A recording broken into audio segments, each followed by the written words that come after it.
রাম রাম হরি হরি। ওম নমো ভগবতে বাসুদেবায়। ওম নমো ভগবতে বাসুদেবায়। ওম নমো ভগবতে বাসুদেবায়।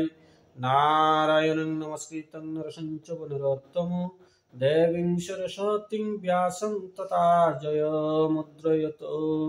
ওম নমো ভগবতে বাসুদেবায়। ওম নমো ভগবতে বাসুদেবায়। ওম নমো ভগবতে বাসুদেবায়।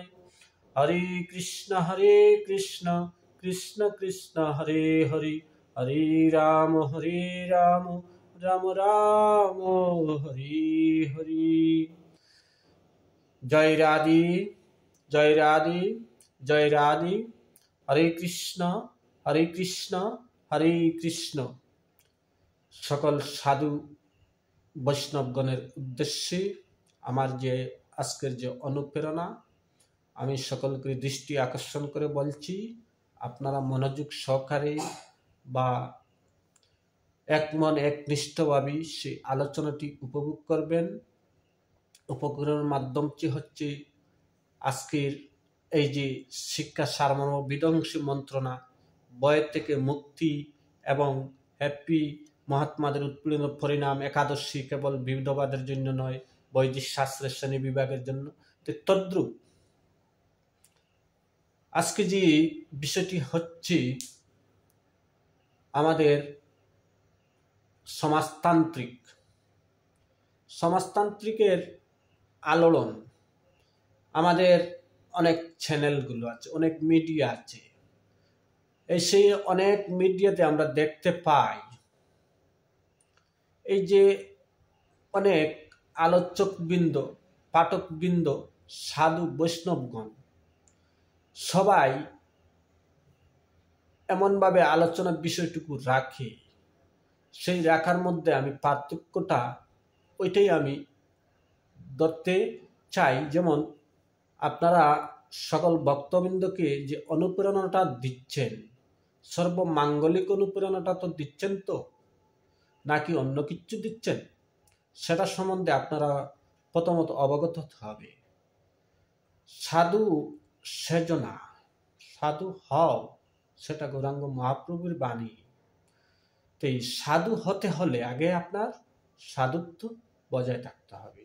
যেমন আমাদের অনেক পাঠকগণ বলে, যেমন গৌরাঙ্গ মহাপ্রভুর অনেক লীলাবিলাসগুলো আছে, ভগবান শ্রীকৃষ্ণের লীলাবিলাস আছে, গৌরাঙ্গ শ্রীরামচন্দ্রের লীলাবিলাস আছে, সত্যযুগে শ্রী নারায়ণ নৃসিংহদেব কুম্ভদেবের লীলাবিলাসগুলো আছে। সেইগুলো নিয়ে অনেক ভক্তিগুলো, অনেক সাধু সন্ন্যাসের জীবনী কথা নিয়ে, ভক্তি কথা নিয়ে বেশিরভাগ আমাদের আলোচকবৃন্দগণ আলোচনা রাখেন, ভাগবতীয় আলোচনা।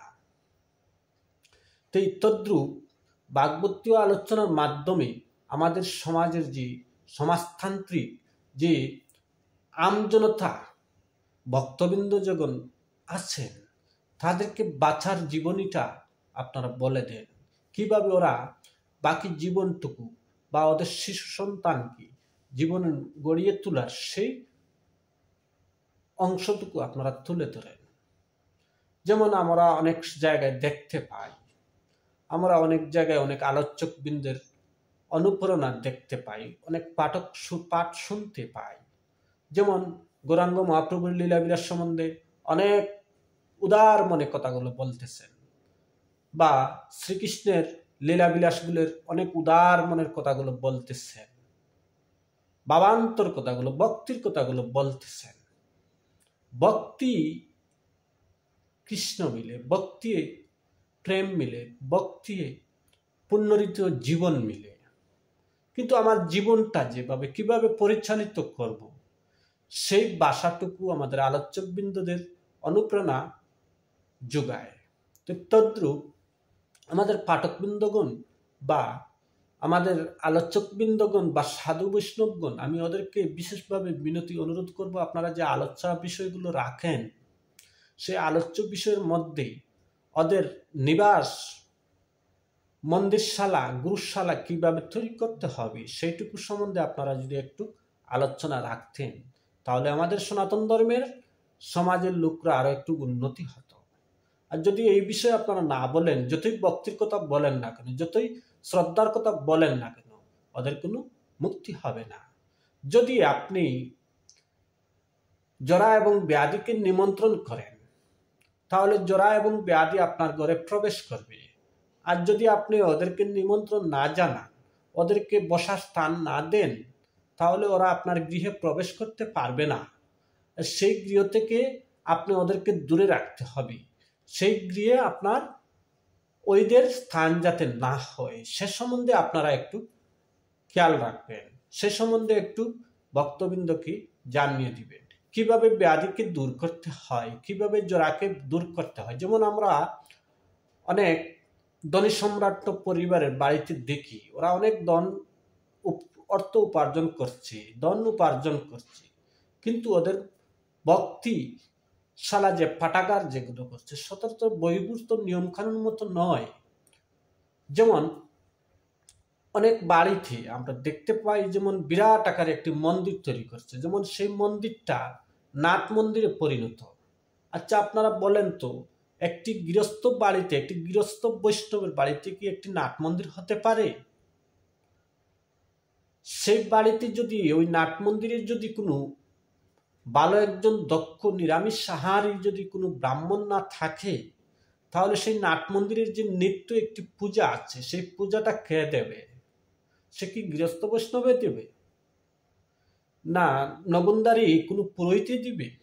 সেটা সম্বন্ধে আমার একটু প্রশ্ন জাগে। আর যদি সেই নাট মন্দিরে যদি আপনি নিত্য ভক্তি এত কঠোরভাবে ভক্তি প্রদান করতেছেন প্রতিদিন, এরপরে আপনার দেহের মধ্যে ব্যাধি বিরাজ করতেছে, জরা বিরাজ করতেছে, এসব কেন?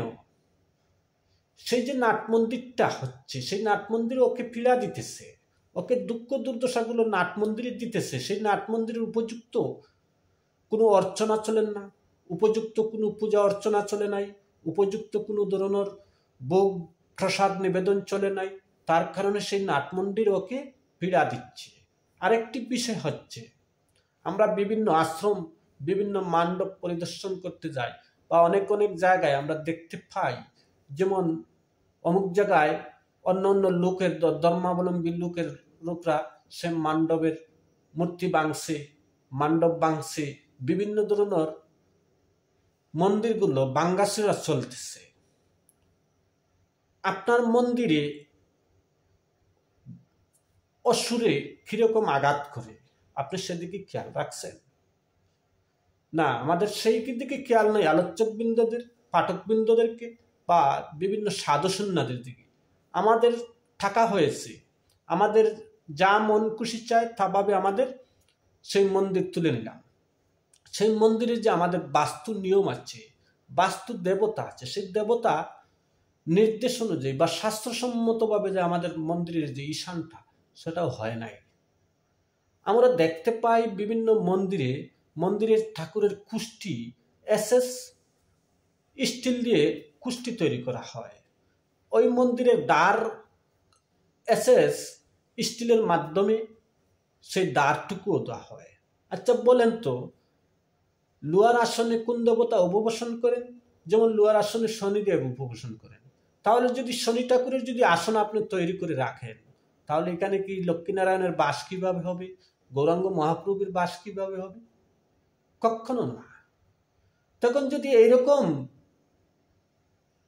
যদি ত্রুটি থাকে আপনার মন্দিরের ভিতরে বা আপনার গৃহশালায় যদি ত্রুটি থাকে, তাহলে আপনি কেন আঘাত পাবেন না? আপনি আঘাত তো আপনি নিজেই তৈরি করছেন, আপনি সেই আঘাতে পরিণত হয়েছে। অনেক সময় দেখতে পাই আমরা বিভিন্ন মন্দিরে বাড়িতে যে নাট মন্দির হয়েছে, ওই বাড়ির লোকেরা, ওই ফ্যামিলির, ওই পরিবারের লোকেরা 4 গুণে অধিষ্ঠিত, যেমন রজগুণ, তমগুণ, শতগুণ, সাত্বিক গুণের অধিকারী। যেমন এই বাড়িতে দেখতে পাই যেমন ওই বাড়িতে কোনো সাত্বিক অধিকারী নাই, এরাই তিন গুণের অধিকারী। তখন এই যে অধিকারী যারা আছে ওরা কিভাবে মন্দিরের অর্চনা বিগ্রহ পূজা করবে? আর যদি সেইগুলোর নিয়ম কানুন মতো না হয়, তাহলে সেই মন্দিরের আপনাদেরকে কি পুরস্কার দিতে পারে? আপনার তো সবসময় বিয়োগের পুরস্কার দিবে। আপনার প্রতি বৎসরে বিয়োগ হবে, আপনার প্রতি বৎসরে ব্যয় হবে, আপনার আর্থিক দুর্দশা দুর্গ্রস্ত এগুলো অতি নিমিষেই আসবে। যদি মানে বাস্তু জাগৃতি হয় তাহলে আপনার রেই নেই। তো তদ্রূপ আমাদের বক্তাগণ সাধুগণকে আমার বিশেষ মিনতি, আপনারা একজন জীবনে চলার প্রতি কি কি করতে হয় সে সম্বন্ধে আপনারা আলোচনা রাখবেন। যেমন যে বিষয়টি হচ্ছে আমাদের নিত্য যে কর্মের প্রয়োজনীয় বলে মন্ত্রণা বলো, যেমন কাজ শুরুর পূর্বে আমাদের বলা হয় ওম তৎসৎ, ঘুম থেকে উঠে কি বলা হয় গুরু ইষ্টদেব ভূমি প্রণাম, যেমন শৌচাগারে প্রবেশকালে ওম আজ্ঞা কুরু বসুন্ধরা, স্নানের পূর্বে জলে গঙ্গা স্নান, ওম গঙ্গে চ যমুনা চ গোদাবরী সরস্বতী নর্মদে সিন্ধু কাবেরী জলহস্মিনু সান্নিধিং কুরু। স্নানের সময় কি করতে হয়? কুরুক্ষেত্রং গয়া গঙ্গা প্রবাস সুপুষ্করাণী তীর্থনেতানি পুণ্যানি স্নানকাল বিস্তৃত। সুচিতার জন্য ওম পবিত্র পবিত্রানাং সর্বপস্ত্রাং গত হব্বা যত জল পুণ্ডরিকাংশ বাহু অভ্যন্তরে শুচি। যেমন আচমনকাল ওম তদ্র বিষ্ণু পরং পদম সদা প্রশান্তি সুরসই দিবির চক্র অমিতম। জলপানের পূর্বে ইতমাত্ম প্রবহিত যত কৃত দুরিতং মহি যত্মহস্মদ যশোদাম। তদ্রূপ আমরা আমাদের পাঠকগণ সাধুগণ বিভিন্ন বক্তাগণ আমরা সবাই চুর। তাই আমরা চুরের অভ্যাস কি? আমাদের লোভ হিংসা এইগুলো, কাম ক্রোধ এইগুলো আমাদের দেহের মধ্যে বিরাজমান। পাঠকগণ বলতেছে বিভিন্ন অনুষ্ঠানে বলছে, সেখানে যদি দক্ষিণা কম হয়, প্রণামী কম হয়, তাহলে পরবর্তী প্রোগ্রামে যাবে না। তাহলে পাঠক কেমন সুবিধাজনক? সাধু যদি কোনো দারিদ্র থাকে, সঠিক পরিমাণ যদি সাধুকে সাধুবাদ না দেয়, তাহলে সেখানে আরেকদিন যাবে না। সেখানে তার লোভটা কম হয়ে গেছে। যেমন বৈষ্ণব, যদি বৈষ্ণবকে নিমন্ত্রণ করা হয় বৈষ্ণব সেবার জন্য, যদি বৈষ্ণব দেখে সেই ব্যক্তি যদি উনার বাড়িতে সেবা দিতে নেয়, তাহলে সে দক্ষিণে কিভাবে দিবে সেটাকে আগে প্রলোভন করে। ও যদি কম দেয় আরেকদিন যাবে না, আর যদি বেশি দেয় তাহলে তো ঠিক আছে। তো তদ্রূপ আমাদের এই সাধু সমাজ, বক্তা সমাজ, আলোচক সমাজ এইভাবে যে পরিণত হচ্ছে, আগে ওদেরকে নিজে ঠিক অন্যকে ঠিক, যদি নিজে ঠিক না থাকেন তাহলে অন্যকে ঠিক করতে পারবেন। তাইলে আমাদের এই যে সমাজ, আমাদের সনাতনী সমাজ, সেই সনাতনী সমাজকে আমাদের গুরুমণ্ডলীগণ, সাধুমণ্ডলীগণ আপনারা প্রচার করুন, যা ঠিক আমাদের মানুষের নিয়ম কানুন আচার এগুলো যাতে ঠিক হয়। যদি এগুলো ঠিক না হয় তাহলে সমাজও বাঁচবে না, সনাতন ধর্মও বাঁচবে না, আর নিত্য কৃষ্ণ গীতেও জীবন বাঁচবে না। তো এই দ্বিতীয়ত হইলে আপনার শৌচ হন, দেখবেন আপনার সব কাজে আসবে। আর যদি আপনি অশৌচতায়, আপনার অপবিত্রতায়, আপনার দেহের মধ্যে বিভিন্ন ক্রীড়া বিরাজমান অবস্থায়, আপনার দেহ অপবিত্র, আপনার দেহের মধ্যে মাছ মাংসের পচা পচা গন্ধ করতেছে, সেই দেহ নিয়ে আপনার যদি কৃষ্ণ নাম বোঝেন না কেন, কৃষ্ণ নামে কোনো সুফল আসবে না। আপনার ভিতরে যে লোভ হিংসা, সুদের টাকা উপার্জন করা, দুর্নীতির টাকার উপার্জন করা, সেই কাজে আসবে না।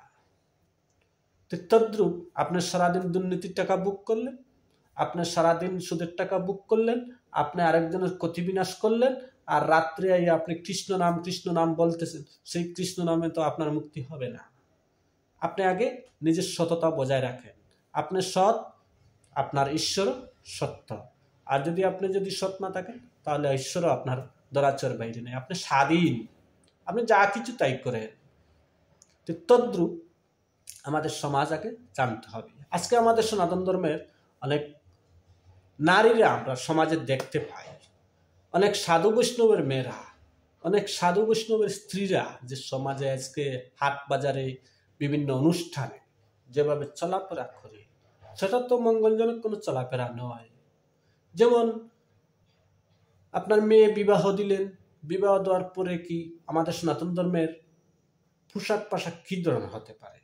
বিবাহের পরে কি কোনো বিবাহিত মেয়ে যদি কেশ ছেড়ে হাট বাজারে চলাফেরা করে, পরনে যদি সেই ইংলিশ ড্রেস ব্যবহার থাকে, ইংরেজদের মতন পোশাক থাকে, বা যে জামা চেল্লার কামিজ এগুলো যদি থাকে বিবাহের পরে, তাহলে আপনার মেয়েটা কেমন হবে?